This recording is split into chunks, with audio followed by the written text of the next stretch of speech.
नमस्कार, जनता टीवी देख रहे हैं आप। मैं हूं आपके साथ अमन त्रिपाठी। बुलेटिन में बात होगी कुछ अहम खबरों की। देहरादून में बढ़ती आपराधिक घटनाओं के मद्देनजर पुलिस महानिदेशक दीपम सेठ ने पुलिस मुख्यालय में उच्च स्तरीय बैठक की। बैठक में आईजी गढ़वाल, एसएसपी देहरादून और अन्य वरिष्ठ अधिकारी मौजूद थे। बैठक में हॉटस्पॉट क्षेत्रों में पुलिस विजिबिलिटी बढ़ाने, पीजी और होमस्टे की निगरानी, बार पब्स पर नियंत्रण और सक्रिय आपराधिक तत्वों के खिलाफ अभियान चलाने के निर्देश दिए गए।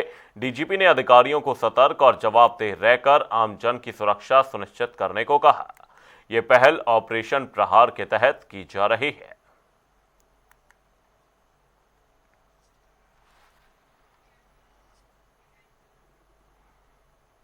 – 2027 विधानसभा चुनाव से पहले उत्तराखंड की राजनीति में बड़ा उलटफेर हुआ है। बीजेपी और निर्दलीय पृष्ठभूमि के 5 से 6 नेता कांग्रेस में शामिल हुए हैं। कांग्रेस की ताकत बढ़ाने की रणनीति चुनाव से पहले सियासी हलचल बढ़ा रही है। कैबिनेट मंत्री प्रदीप बत्रा ने कहा कि आना जाना चलता रहता है, लेकिन बीजेपी का लक्ष्य स्पष्ट है। 2027 में मुख्यमंत्री पुष्कर सिंह धामी के नेतृत्व में पार्टी फिर से सत्ता में आएगी।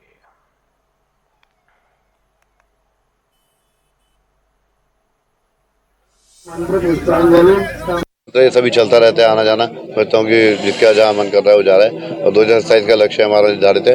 2027 बीजेपी सरकार बनेगी, माननीय मुख्यमंत्री पुष्कर सिंह धामी जी के नेतृत्व में, और बहुमत से सरकार बनाएंगे। कांग्रेस पार्टी कह रही है कहेंगे लोगों का काम है, क्या नाम कहते। हरिद्वार में नए शैक्षिक सत्र की शुरुआत के साथ सरकारी स्कूलों में सभी किताबें समय पर उपलब्ध कराई गई हैं और जिले के 6 ब्लॉकों में छात्रों तक वितरण तेजी से किया जा रहा है। मुख्य शिक्षा अधिकारी नरेश कुमार हल्दियानी ने प्राइवेट स्कूलों के लिए सख्त संदेश दिया है।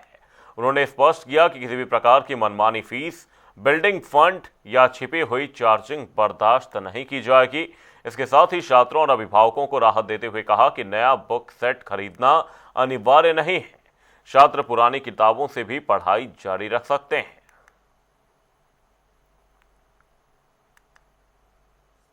आज से हमारा नया सेशन स्टार्ट हो गया है और उसमें माननीय हमारे शिक्षा मंत्री जी ने भी ऑनलाइन मीटिंग ली है और हमें निर्देश दिए हैं कि सभी विद्यालयों में समय से पुस्तकें पहुंच जाएं। तो हमने अपने जितने भी ब्लॉक्स हैं, हमारे 6 ब्लॉक्स हैं, सब में पुस्तकें पहुंच गई हैं और उसमें जो ना आज पुस्तक वितरण का कार्यक्रम चल रहा है और बहुत ही जल्दी हमें उम्मीद है कि जो ना कि हम सभी बच्चों को जो है पुस्तक उपलब्ध करा देंगे। जहाँ तक हमारे जो पब्लिक स्कूल्स हैं उनको भी हमने निर्देश जारी किए हैं कि वो कहीं भी ऐसी फीस ना लें, यानी अगर कहीं एक बार एडमिशन हो गया है फिर नए क्लास में बचा जाएगा तो उनसे किसी भी तरह की कॉशन मनी या कोई बिल्डिंग फंड इस तरह की फीस ना लें। अगर बच्चा का एक बार एडमिशन हो गया है तो एक बार ही उन बच्चों से वो फीस लेंगे, बाकी नॉर्मल फीस जो है वो उनसे वो चार्ज कर सकते हैं।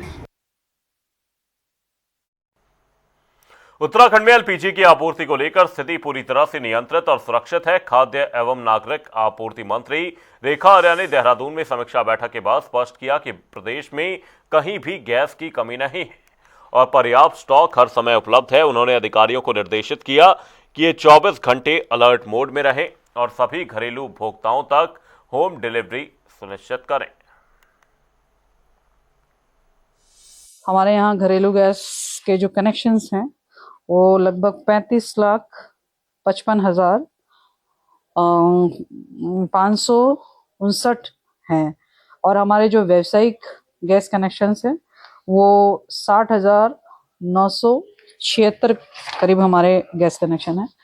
तीनों को आईओसी, बीपीसी और एचपीसी के द्वारा जो है आच्छादित है और तीनों में से जो है यदि हम 30 मार्च तक में राज्य के पास में स्टॉक की बात करते हैं तो हमारे पास में 80,861 हमारे पास में घरेलू गैस का स्टॉक है। व्यावसायिक गैस सिलेंडर का स्टॉक जो है वो 12,146 है और मैं समझती हूँ कि अभी तक में घरेलू गैस की उपलब्धता को लेकर कोई समस्या नहीं है। जहाँ पे भारत सरकार की जो एसओपी जारी की गई है उस एसओपी में जो 25 दिन और 45 दिन का जो विषय रखा गया है शहरी और ग्रामीण क्षेत्र का, उसका अनुपालन हो रहा है।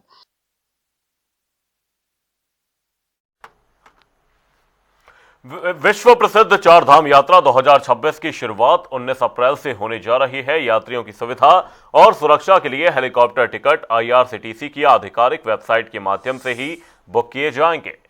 यूकांडा के सीईओ आशीष चौहान ने बताया कि सभी हेलीकॉप्टर्स की फिटनेस और सुरक्षा सुनिश्चित की जा रही है। साथ ही यात्रा मार्गों पर आवश्यक व्यवस्थाओं का पूरा इंतजाम किया गया है। ये रिपोर्ट देखिए।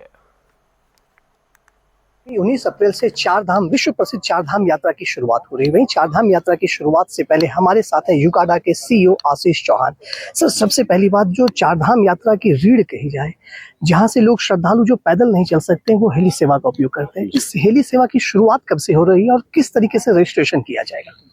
हेली के जो टिकट्स बुक होने हैं वो हमारे 10 तारीख से होने की संभावना है और IRCTC के लेवल पे मेरे द्वारा उनसे बातचीत भी की गई है और आज एक मीटिंग भी रखी जा रही है उनके साथ। तो 10 से हमारे टिकट से स्टार्ट होने की संभावना है। ऑनलाइन की यदि बुकिंग की बात करें तो ऑनलाइन किस माध्यम से बुकिंग होगी, उसमें क्या है? जो ऑथेंटिक वेबसाइट है वो heliyatra.irctc.co.in है और वही ऑथेंटिक वेबसाइट से मेरा अनुरोध रहेगा यात्रियों को कि उसी के माध्यम से हम लोग टिकट्स को बुक करें। सर, यदि बात करें कि हेली सेवा की, तो हेली सेवा में अक्सर देखा गया है कि भ्रामक खबरें भी फैलाई जाती है और साथ ही साथ भ्रम भी फैलता है। कई लोग किसी अन्य साइट के माध्यम से भी टिकट बुक करा लेते हैं और उन्हें ठगी का शिकार होना पड़ता है। इसके लिए यूकाडा के द्वारा क्या तैयारी की जा रही है? जैसा कि हमेशा हमारे यहाँ पे एक कंट्रोल रूम बनता है और इस तरीके की शिकायतों को हम देखते हैं। डिस्ट्रिक्ट एडमिनिस्ट्रेशन भी और पुलिस एडमिनिस्ट्रेशन भी इस तरीके की चीज़ों को लगातार मुस्तैदी से देखता है। सिमिलर लाइन पे इस बार हम लोग प्रोएक्टिवली इन सारी शिकायतों को देखेंगे और अगर कहीं ऐसी शिकायत मिलती है या ऐसे फ्रॉड की संभावनाएं बनती है तो हम तत्काल उस पर जो स्ट्रिक्ट एक्शन होंगे वो लेने की कोशिश करें। सर, हेली सेवा के लिए कितनी कंपनियों को निर्धारित किया गया और एक दिन में कितना वो ट्रेवल करेंगे?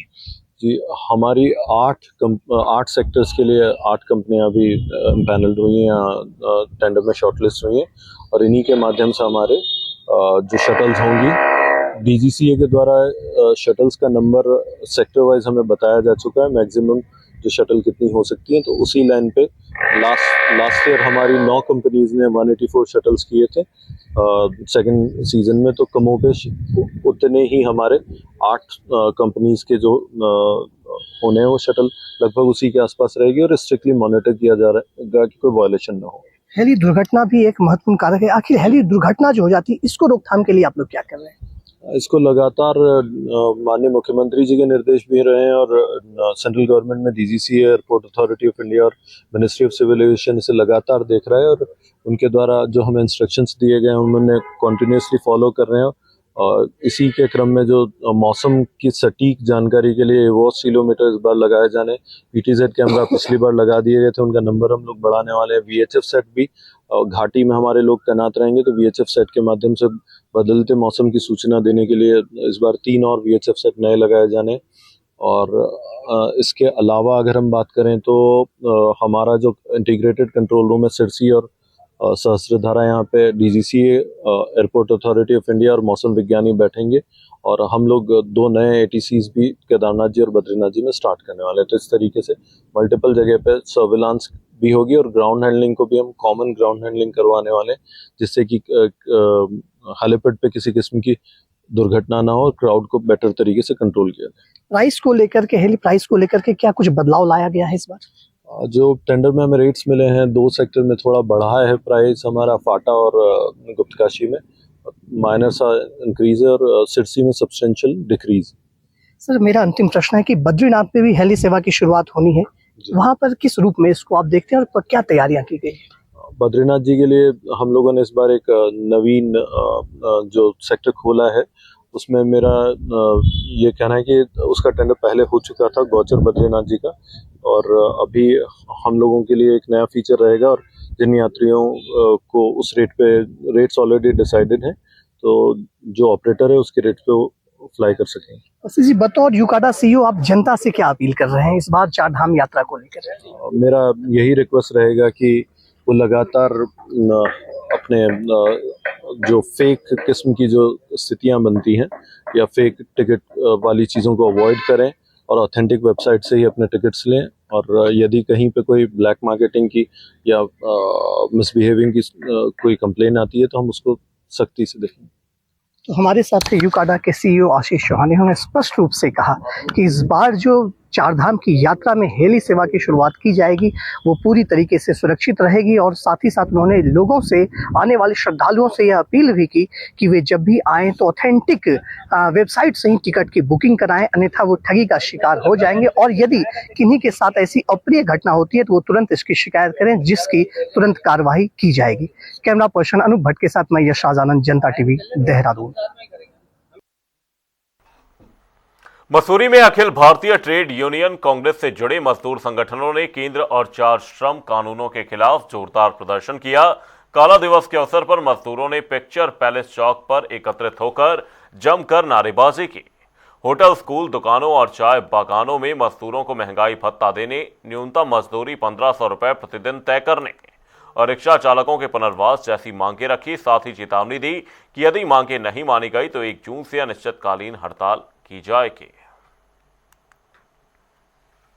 के दिन 1 अप्रैल 2022 को केंद्र में बैठी हुई भारतीय जनता पार्टी और नरेंद्र मोदी की सरकार ने 4 सर्व संविधा कानून जो है लागू किए थे, उन काले कानूनों को सरकार वापस ले और उन काले कानूनों के खिलाफ आज पूरे भारतवर्ष में काला दिवस मनाया जा रहा है। उसी क्रम को आगे बढ़ाते हुए तमाम मसूरी की trade union, hotel workers union, school कर्मचारी यूनियन, दुकान कर्मचारी यूनियन, भवन निर्माण मजदूर संघ, तमाम गाइड यूनियन, तमाम मजदूरों के मजदूर साथी इस काले दिवस को अंतिम जामा फहराने के लिए हम आज सड़कों पर हैं। वर्ष के अंदर ट्रेड यूनियनों ने एक निर्णय लिया, जिसके फलस्वरूप आज पूरे देश के अंदर काला दिवस के रूप में असंगठित क्षेत्र का तमाम मजदूर विरोध स्वरूप काली पट्टी बांध करके अपने काम पर है। परंतु सरकार को एक चेतावनी देना चाहते हैं कि अगर निकट भविष्य में केंद्र में बैठी हुई भारतीय जनता पार्टी की सरकार अगर इन काले कानूनों को वापस नहीं देती है तो उत्तराखंड से लेकर के तमाम पूरे देश के अंदर एक बहुत बड़ी श्रम विरोधी नीतियों के खिलाफ एक जन सैलाब जो पैदा हो। और इसी बीच रुक करेंगे बड़ी खबर की ओर। इस वक्त की बड़ी और अहम अपडेट, ये बड़ी जानकारी सामने। बड़ी खबर आपको बता दें, हरिद्वार से सड़क हादसे की खबर सामने आई, जहां पर एक कार ने स्कूटी सवार को टक्कर मार दी। ये बड़ी और अहम जानकारी। हादसे में युवक की मौके पर मौत हो गई, वहीं कई लोग इस दौरान घायल बताए जा रहे हैं। आपको बता दें, कार चालक नशे की हालत में था।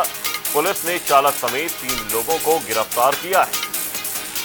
ये बड़ी और अहम जानकारी, इस वक्त की ये बड़ी अपडेट आपको बता रहे हैं। हरिद्वार से सड़क हादसे का मामला सामने आया, जहां पर एक कार ने स्कूटी सवार को टक्कर मार दी।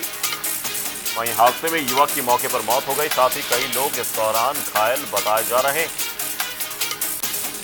आपको बता दें, नशे की हालत में था कार चालक। ये बड़ी और अहम जानकारी। सड़क हादसे में एक की मौत हो गई, वहीं कई लोग घायल बताए जा रहे हैं। हरिद्वार के श्यामपुर स्थित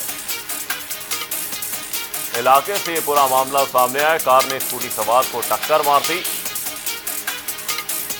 वहीं हादसे में युवक की मौके पर मौत हो गई, वहीं कई लोग घायल बताए जा रहे हैं।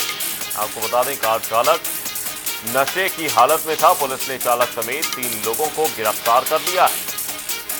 हरिद्वार के श्यामपुर स्थित चंडी चौक का ये पूरा मामला है। हरिद्वार से सड़क हादसे का ये पूरा मामला सामने आया। ये बड़ी और अहम अपडेट, इस वक्त की ये बड़ी जानकारी आपको बता रहे हैं।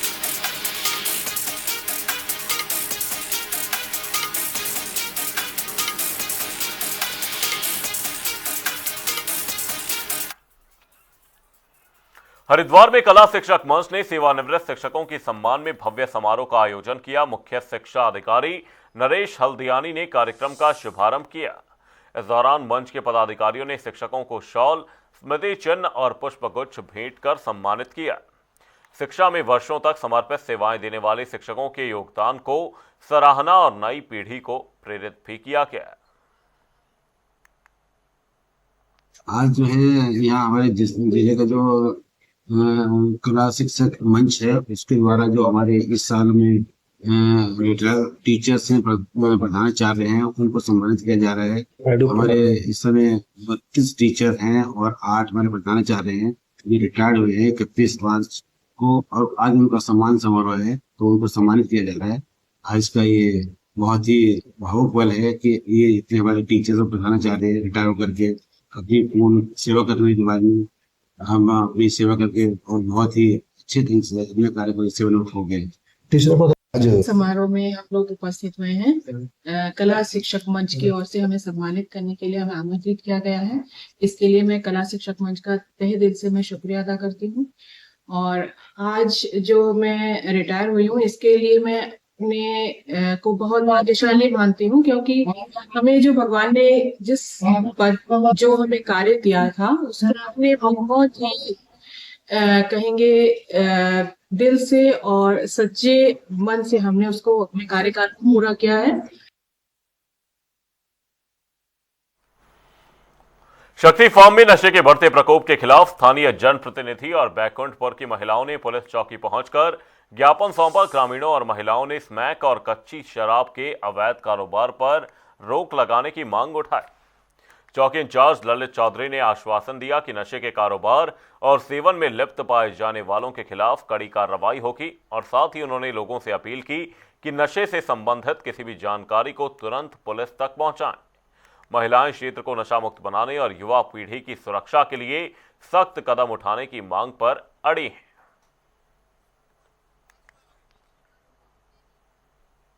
आपका दर्शकों को मेरा नमस्कार। अभी जैसे हम लोग चौकी में आए थे इस प्रकरण को लेके गांव का, तो हमने देखा कि हमारे बहुत सारे माताएं बहनें नशा के विरुद्ध ज्ञापन देने यहाँ पहुँचे हैं। निश्चित रूप से शक्ति फार्म में विकास तो बहुत हुई है, मगर कहीं ना कहीं प्रशासन नशा को बंद करने में नाकामी लोग जो कामयाब नहीं हो पा रहे। अभी पिछले दिनों हमारे परसों आदरणीय हमारे जो कोतवाल साहब उन्होंने मीटिंग ली थी, और इससे पहले मीटिंग ली थी। हर बार हमारा जो जनप्रतिनिधि है वो नशा के विरोध बोलते कि सब नशा बंद होना चाहिए, क्योंकि जैसे वो महिला कह रही थी आज मेरा पति नशा कर रहा है, कल मेरा बच्चा ना करे, इसलिए हम लोग जागरूक मांग है कि शक्ति फार्म से नशा को हटाना है, नशा खत्म करना है। क्योंकि देखिए ये नशा जो है ना शक्ति फार्म में कुछ इस तरह से फैल चुका है कि ये खत्म होने का नाम ही नहीं है। ज़्यादातर ये बढ़ ही रहा है, कम नहीं हो रहा है इससे। और ये हम लोगों का जो महिला कमेटी है, हम लोग ये विभिन्न क्षेत्रों में जाके जो ये छापा मार के जो हम लोग हमारे शक्ति फार्म के ये जो बड़े बड़े नेता है, बड़े बड़े जो ये हम लोगों के जो आदमी है, उन लोगों को शर्म आनी चाहिए कि हम लोग औरत होके रोड में आके नशे के खिलाफ जंग लग रहे हैं, लेकिन वो लोग नहीं आ रहे।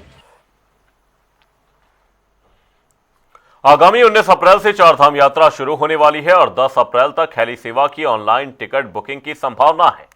यात्रा शुरू होने से पहले कांग्रेस प्रदेश प्रवक्ता प्रतिमा सिंह ने हेली सेवाओं पर सवाल उठाए। उन्होंने कहा कि हेलीकॉप्टर लगातार उड़ान भरते हैं, जैसे हवा में टेम्पो और दुर्घटनाओं का खतरा बढ़ रहा है। अधिकांश हेलीकॉप्टर सिंगल इंजन वाले हैं और किराए भी लगातार बढ़ाए जा रहे हैं। उन्होंने सरकार से सुरक्षा नियमों और किराए पर नियंत्रण की मांग उठाई है। सुनिए क्या कुछ कहा। कि कितनी सारी जो है घटनाएं हुई हैं हेलीकॉप्टर को लेकर के, और कितने लोगों की मृत्यु भी हुई है। उसके बाद कई बार कई नियम जो है निकाले गए, लेकिन उनको ताक पे रखने का कार्य किया। एक महत्वपूर्ण बात यह है कि सिंगल एक हमारा जो भौगोलिक परिस्थिति है, हम जो जिस तरीके का वेदर है उसमें आप सिंगल इंजन का जो अगर हेलीकॉप्टर यूज़ करते हैं तो दिक्कतों का सामना करना पड़ता है। और ये हेलीकॉप्टर नहीं है, ये धामी जी के राज में हवा में उड़ने वाले, आसमान में उड़ने वाले टेम्पो हैं, जो एक तरफ जाते हैं दोबारा चलते हैं, दूसरे जाते हैं दोबारा चलते हैं। ना कोई इनकी मेंटेनेंस चेक होती है, ना कोई इनकी सिक्योरिटी चेक होती है। तो चारधाम यात्रा की शुरुआत होने जा रही है, तो सरकार से निवेदन के तौर पे कांग्रेस पार्टी की तरफ से कहना चाहते हैं हम लोग कि भाई जो श्रद्धालु आ रहे हैं हमारे अपने लोग हैं, प्रदेश के लोग जाते हैं हमारे अपने लोग हैं, उनकी सुरक्षा की जिम्मेदारी सरकार की है। तो नियमों का खास ख्याल रखा जाए, हेलीकॉप्टर की जो व्यवस्था है वो दुरुस्त की जाए, क्योंकि कई ऐसे श्रद्धालु हैं जो चल के नहीं जा पाते हैं। और जो प्राइस कंट्रोल है वो भी सरकार के हाथ में है, तो सरकार को इस पर भी ध्यान देना चाहिए। हरिद्वार में चारधाम यात्रा से पहले सीवरेज निर्माण कार्यों को समय पर पूरा करने के लिए जिलाधिकारी मयूर दीक्षित ने अधिकारियों की बैठक ली। उन्होंने कहा कि यात्रा शुरू होने से पहले सभी निर्माण कार्य पूरे हों, श्रमिकों की संख्या बढ़ाकर और 3 शिफ्ट में काम कराने के निर्देश दिए गए। अपर रोड पर चल रहे सीवरेज कार्य को 1 सप्ताह के भीतर पूरा करने का आदेश भी दिया गया। वहीं किसी भी लापरवाही को बर्दाश्त नहीं किया जाएगा, ये साफ तौर पर निर्देशित किया गया है। सर बैठक देखिए, आगामी चारधाम यात्रा से पहले आज जो हमारे जिला मुख्यालय पे सिविल लाइन का जो काम चल रहा है उसको कैसे कंप्लीट किया जाए उसके बारे में कार्य संस्था और साथ ही विभिन्न स्टेक होल्डर के साथ बैठक की गई। सभी को डायरेक्शन दिए गए कि कार्य की जो गति है उसको बढ़ाएं, उसमें दिन रात काम करें, लेबर को भी बढ़ाने को बोला गया और साथ ही जो हमारे स्टेक होल्डर्स हैं, व्यापारी लोग हैं, जो वहाँ पे आम नागरिक हैं, उन सबसे बात करते हुए इस कार्य को गुणवत्तापूर्ण तरीके से समयबद्ध तरीके से कंप्लीट करें। नगर पालिका परिषद शिवालिक नगर की बोर्ड बैठक में वित्तीय वर्ष 2026-27 के विकास कार्यों के लिए 47 करोड़ रुपए का बजट सर्वसम्मति से स्वीकृत किया गया है। बैठक में कुल 241 जनहित प्रस्तावों को पारित किया गया। सदस्यों ने पॉलीथिन प्रतिबंध, सफाई व्यवस्था, पथ प्रकाश और संपूर्ण स्वच्छता को लेकर विशेष योजनाओं के क्रियान्वयन पर जोर दिया। साथ ही निर्माण कार्य और सीएम हेल्पलाइन पर प्राप्त शिकायतों के निस्तारण जैसे विषयों पर भी विस्तार से चर्चा की गई। 3-4 ही थे और प्रस्ताव लगभग 250 के करीब थे, तो सारे प्रस्ताव सर्वसम्मति से निर्माण के पास हुए। मुख्य जो एजेंडा था वो नए वित्तीय वर्ष के लिए बजट पास कराना था, तो सभी सभासदों ने सर्वसम्मति से नए वित्तीय वर्ष के बजट को स्वीकृति दी है। सारे प्रस्ताव भी सर्वसम्मति से पास हुए हैं। पूरे नगर पालिका क्षेत्र में साफ सफाई, स्वच्छता और निर्माण, पथ प्रकाश, इन सब विषयों को लेकर व्यापक चर्चा हुई। सभासदों ने अपने अपने क्षेत्र के जो भी मुद्दे थे उनको रखा और उनके निराकरण के लिए सब प्रस्ताव रखे और उन सभी प्रस्तावों को हरिद्वार में चारधाम यात्रा से पहले होटल और धर्मशालाओं को पीएनजी गैस कनेक्शन लेने की अपील की गई। जिलाधिकारी मयूर दीक्षित के निर्देश पर नगर मजिस्ट्रेट कुसुम चौहान की अध्यक्षता में बैठक आयोजित की गई। अधिकारियों ने कहा कि सभी प्रतिष्ठान जल्द आवेदन करें ताकि यात्रा शुरू होने से पहले कनेक्शन उपलब्ध कराया जा सके। इंडियन ऑयल ने बताया कि एलपीजी की कोई कमी नहीं है, बस आवेदन और खपत विवरण आवश्यक है। पर्यटन और पूर्ति विभाग के अधिकारी भी बैठक में मौजूद रहे। जी, जो अभी जो डिलीवरीज हो रही हैं उसको और कैसे हम लोग बेटर कर सकते हैं और लोगों को चारधाम यात्रा में समस्या का सामना न करें, इसके लिए पीएनजी कनेक्शंस बढ़ाए जा रहे हैं। पीएनजी की जो एजेंसीज हैं वो भी जगह जगह जाकर अपना सहयोग कर रही है। जितने होटल्स हैं, धर्मशालाएं हैं और डोमेस्टिक कनेक्शंस भी हमने बढ़ाए हैं और जल्दी उनको अप्रूवल मिल सके, उनकी पाइपलाइन और तेजी से डले, इस बारे में भी डायरेक्शन। सर, आम जनता से कोई अपील करेंगे हरिद्वार वासियों से? देखिए, आम जनता से ये अपील करूंगा कि अभी एलपीजी के जो उनकी रेगुलर बुकिंग्स हो रही है उस हिसाब से वो बुकिंग्स करें और जहां जहां पर पीएनजी की लाइन डल चुकी है वहां पर पीएनजी कनेक्शन के लिए जरूर अप्लाई। ठीक। बुलेटिन में फिलहाल के लिए सिर्फ इतना ही। रुकेंगे एक छोटे से ब्रेक के लिए। देखते रहिए जनता टीवी।